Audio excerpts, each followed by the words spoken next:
Melihat penampilan timnas Indonesia, banyak pemain yang melamar untuk dinaturalisasi. Berikut ini ulasannya. Begini reaksi supporter Belanda ketika dijuluki Timnas Pusat oleh supporter Timnas Indonesia. Mengenang sombongnya Timnas Singapura di hadapan Shin Tae-yong. Shin Tae-yong sampai minta dukungan fans Korea Selatan dan Timnas Indonesia. Pengakuan jujur Jepang, Australia, dan Bahrain ternyata sama. Begini tanggapan mereka terhadap Timnas Indonesia. Saksikan beritanya sampai selesai ya.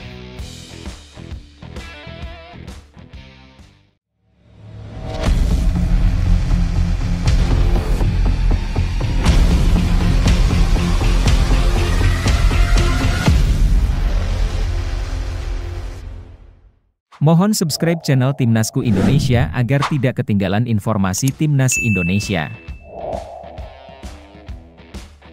Pemain naturalisasi banyak ngelamar untuk jadi skuad Timnas Indonesia.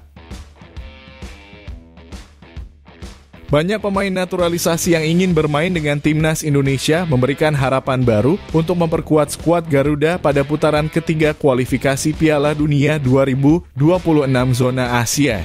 Pelatih Timnas Indonesia, Shin Tae-yong, sedang melakukan evaluasi terhadap beberapa pemain keturunan yang memiliki potensi besar untuk membawa kekuatan tambahan bagi tim yang akan bertanding melawan Arab Saudi pada 5 September 2024. Kevin Dix adalah salah satu pemain keturunan Indonesia yang berpotensi untuk memperkuat lini belakang timnas. Dengan pengalaman bermain di Liga Belanda dan Italia, serta kini bermain untuk FC Copenhagen, Dix menawarkan fleksibilitas yang dapat mengisi posisi bek tengah, bek kiri, dan bek kanan. Lini depan Timnas Indonesia menghadapi tantangan dalam mencetak gol, terbukti dari 2 pertandingan terakhir di putaran kedua kualifikasi Piala Dunia 2026 zona Asia. Untuk sukses di putaran ketiga, Shin Tae-yong harus menemukan striker yang mampu mengonversi peluang menjadi gol secara konsisten. Ole Romani, pemain keturunan Indonesia Belanda berusia 24 tahun dari FC Utrecht, adalah salah satu opsi yang patut dipertimbangkan untuk meningkatkan ketajaman serangan. Saat ini, Shin Tae-yong juga sedang mengevaluasi peran Ragnar Oratmangoen sebagai ujung tombak, sementara Ramadan Sananta juga menjadi pertimbangan dalam strategi lini depan timnas. Dengan banyaknya pemain naturalisasi yang ingin bergabung, Timnas Indonesia memiliki peluang besar untuk tampil lebih kompetitif dan meraih hasil positif dalam kualifikasi Piala Dunia mendatang.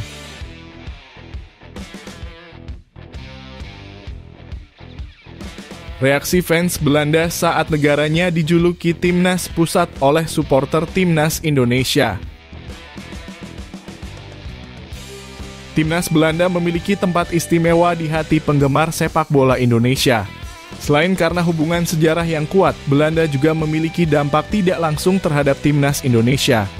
Di era Shin Tae-yong, Timnas Indonesia aktif dalam proses naturalisasi pemain, dan sebagian besar pemain naturalisasi tersebut memiliki darah Belanda. Beberapa di antaranya adalah Sandy Walsh, Jay Itzes, Ivar Jenner, Justin Huber, Nathan Chuaon, Ragnar Oratmangoen, dan pemain muda Jens Raven. Jika dibentuk tim inti, Timnas Indonesia bisa menghadirkan skuad yang mayoritas memiliki campuran keturunan Belanda. Ditambah dengan pemain Belanda asli yang memiliki hubungan keluarga Bleachverse orang Belanda yang lahir dan menetap di Indonesia. Keseriusan dalam program naturalisasi ini membuat penggemar Timnas Indonesia memberikan julukan baru kepada Belanda, yaitu Timnas Pusat. Saat meliput Euro 2024, jurnalis KLY Sports, Benedictus Gerendo Pradigdo, bertemu dengan Branco, seorang warga negara Belanda yang dalam beberapa tahun terakhir tinggal di Munchen. Ketika ditanya mengenai Ragnar Oratmangoen dan kawan-kawan, Branco seperti beberapa fans Belanda lainnya mengaku tidak mengetahui siapa saja pemain-pemain tersebut. Namun ketika melihat jersey yang digunakan KLY Sports, Branco tahu bahwa pemain yang ditanyakan adalah mereka yang bermain untuk Indonesia. Mereka dari Indonesia dan main di Belanda? Makanya kamu tanyakan mereka kepada saya? Tanya Branco. KLY Sports pun memperkenalkan istilah Timnas Pusat yang viral di Indonesia kepada Branco sambil menjelaskan maksudnya. "Oh begitu, ya bagus untuk tim kamu," katanya. Branco kemudian mengatakan bahwa sangat wajar jika para pemain tersebut lahir dan berkarier di Belanda karena memang banyak orang Indonesia di Belanda, bukan hanya yang keturunan. Orang Indonesia asli itu banyak di Belanda. Mereka bahkan punya komunitas yang cukup besar di Den Haag, kisah Branco. Negara kita punya sejarah yang panjang, memang bukan sejarah yang bagus. Namun kita semua sudah baik-baik saja, banyak juga orang Indonesia bahagia tinggal di Belanda. Lanjutnya.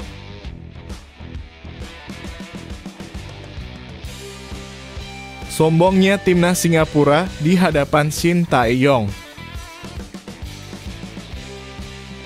Timnas Singapura yang dijuluki The Lioness bertemu dengan timnas Indonesia pada leg kedua semifinal Piala AFF 2020 di National Stadium, Kallang. Kedua tim sama-sama berjuang keras untuk memenangkan pertandingan ini setelah hasil imbang 1-1 di leg pertama yang juga digelar di National Stadium. Jadi, bagaimana hasil leg kedua? Timnas Indonesia memimpin 1-0 lebih dulu melalui gol Ezra Walian pada menit ke-11. Namun menjelang akhir babak pertama, Singapura menyamakan kedudukan dengan gol Song Ui-yong pada menit 45+4. Pada menit ke-74, Shahdan Sulaiman membuat Singapura berbalik unggul 2-1. Saat itu pemain dan pelatih Singapura, Tatsuma Yoshida, melakukan provokasi ke arah bangku cadangan timnas Indonesia. Namun setelah selebrasi berlebihan tersebut, timnas Singapura justru mengalami kekalahan. Timnas Indonesia mencetak 3 gol lagi melalui Pratama Arhan pada menit ke-87.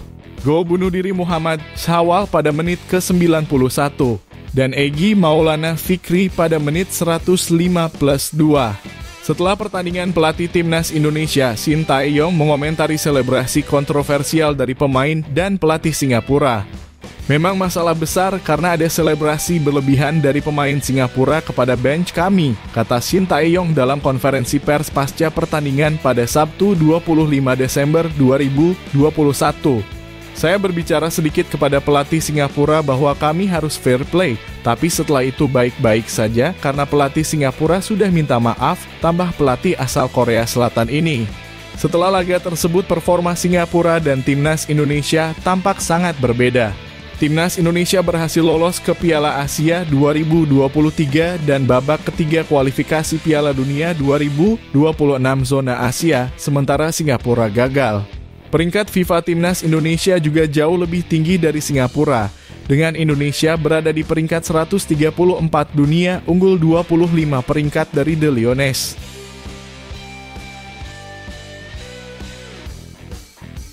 Shin Tae-yong minta dukungan fans Korea Selatan dan Timnas Indonesia. Pelatih Timnas Indonesia Shin Tae-yong meminta dukungan dari fans Indonesia dan Korea Selatan untuk pertandingan di putaran ketiga kualifikasi Piala Dunia 2026. Ia juga berjanji akan mempromosikan Korea Selatan di Indonesia. Shin Tae-yong baru saja memperpanjang kontraknya dengan Timnas Indonesia hingga 2027, yang berarti pelatih asal Korea Selatan itu akan memimpin skuad Garuda untuk waktu yang cukup lama. Sebelum menandatangani kontrak baru dengan Timnas Indonesia, Shin Tae-yong sempat dikabarkan menjadi incaran Timnas Korea Selatan. Namun sang pelatih membantah rumor tersebut, mengklaim bahwa ia belum pernah mendapat tawaran untuk kembali memimpin Timnas Korea Selatan dan sepenuhnya fokus menangani Timnas Indonesia. Sebagai orang Korea, saya bekerja keras untuk mempromosikan martabat nasional kami di Indonesia. Meskipun saya tidak menangani tim sepak bola Korea Selatan. Saya berharap orang-orang Korea mendukung saya karena karier saya bagus di Indonesia, kata Shin Tae-yong. Seperti dikutip dari media Korea Selatan, Chosun. Saya juga meminta fans Indonesia untuk lebih mendukung saya di putaran ketiga kualifikasi Piala Dunia 2026. Pak Erick Thohir dan saya bekerja dengan baik, jadi tolong perhatikan kami dengan lebih berminat, tambah Shin Tae-yong.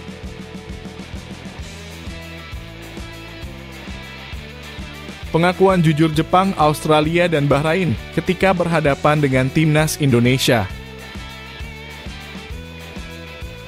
Kontestan grup C kualifikasi Piala Dunia 2026 yakni Jepang, Bahrain, dan Australia ternyata punya pandangan yang sama terhadap timnas Indonesia. Ketiga negara raksasa Asia tersebut juga akan mewaspadai timnas Indonesia yang mulai diperhitungkan sebagai kekuatan baru di sepak bola Asia. Sebagaimana diketahui, timnas Indonesia menjadi satu-satunya wakil dari Asia Tenggara yang mampu lolos ke putaran ketiga kualifikasi Piala Dunia 2026. Hal itu didapat setelah timnas Indonesia finish sebagai runner-up putaran kedua kualifikasi Piala Dunia 2026 dengan perolehan 10 poin dari 6 laga. Kendati demikian, langkah timnas Indonesia untuk lolos dari putaran ketiga kualifikasi Piala Dunia 2026 terbilang sulit lantaran tergabung di grup neraka. Dalam undian fase grup putaran ketiga kualifikasi Piala Dunia 2026 yang digelar di Kuala Lumpur, Malaysia beberapa waktu lalu, timnas Indonesia berada segrup dengan tim-tim kuat. Pasukan Sintayong harus bertemu dengan Jepang, Australia, Arab Saudi, Bahrain, hingga Cina yang punya sejarah lolos ke putaran final Piala Dunia.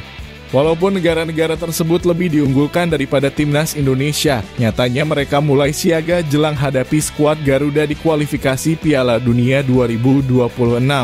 Salah satunya ialah Australia, negara dengan rekam sejarah cemerlang ketika berlaga di putaran final Piala Dunia, termasuk saat lolos ke 16 besar di edisi sebelumnya. Pelatih Australia Graham Arnold mengungkapkan bahwa timnas Indonesia akan menjadi lawan yang cukup sulit bagi mereka jika berkaca dari Piala Asia 2023 lalu. Indonesia telah berkembang ke level tinggi dalam beberapa tahun terakhir dan kami akan menghadapi laga yang lebih sulit pada September, ucapnya. Graham Arnold juga memuji perkembangan yang cukup signifikan dalam pola permainan yang ditunjukkan timnas Indonesia sejak dilatih Sintayong. Kami pernah bertemu mereka di Piala Asia dan kami mewaspadai mereka sebagai sebuah tim, kata Arnold dilansir dari YouTube Harimau Malaya. Hal senada juga dikatakan oleh pemain tim nasional Jepang yakni Takumi Minamino yang tanpa ragu mengatakan jika timnas Indonesia sebagai tim menakutkan. Indonesia juga menakutkan dan mereka tampil apik di Piala Asia. Sebagai negara mereka memiliki momentum dan sangat bergairah soal sepak bola, ujar Minamino dilansir dari Nikkei Sports. Maka dari itu, Takumi Minamino mengimbau kepada seluruh tim di kualifikasi Piala Dunia 2026 agar jangan menganggap remeh kekuatan timnas Indonesia. Kesan pertama yang saya dapatkan adalah mereka tim yang tak boleh diremehkan, jangan pernah lengah sedetik pun di hadapan mereka, lanjutnya. Lain halnya dengan pelatih Bahrain Dragan Talajic yang justru merasa cukup skeptis dengan persaingan timnya dengan negara-negara lain di grup C. Sebelum pengundian kami tidak punya ekspektasi apapun karena ini adalah 18 tim terbaik di Asia, tegas Talajic dikutip dari GDN Online. Pasalnya Bahrain tergabung dengan tim-tim kuat seperti timnas Indonesia meskipun ia berharap anak asuhnya bisa berjuang meraih poin di setiap laga. Kami berada di grup yang sulit, tapi saya optimis. Kami akan berjuang untuk setiap poin dengan setiap lawan, ucap pelatih asal Kroasia itu. Timnas Indonesia akan memulai petualangan mereka di putaran ketiga kualifikasi Piala Dunia 2026 melawan Arab Saudi pada 5 September 2024 mendatang.